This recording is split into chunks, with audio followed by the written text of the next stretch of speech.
Hi, this is a Minute of Overpass. My name is Eric and I make apps. Now this week I want to ask, what kind of app should you actually make?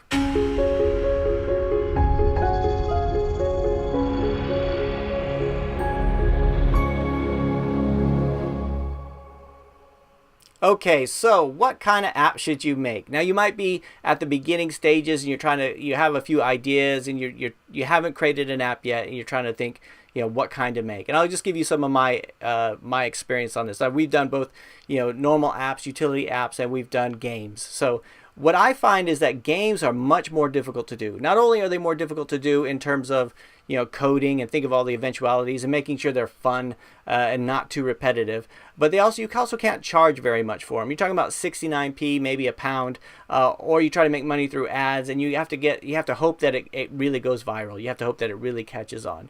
However, utility apps, if you make something that's very useful, right, you're basically taking somebody's phone and turning it into something that was better than it was when they found it. So, for example, with Ear Spy, we're taking somebody's phone and we're turning it into like a super spy device, or even just a hearing aid, or better yet, we're turning that user from just a normal person into potentially a spy, which is it's kind of exciting, but it's also something that when they're going through, when they run out of disk space on their phone and they start removing apps, when they see your icon, you kind of want them to say, no, I might still need that, which you might not do with the game. So don't get me wrong, people do some really good games out there and they do make a lot of money from it. However, my advice, if you're thinking about an app idea to begin with, is if you have a really good utility idea that's not out there already, that makes people's lives easier, go with that. I mean, that would just, you could charge more for it, you find the right niche, and people really go for that.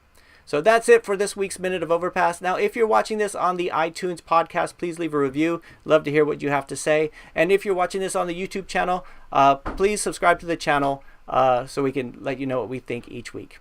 Talk to you next week.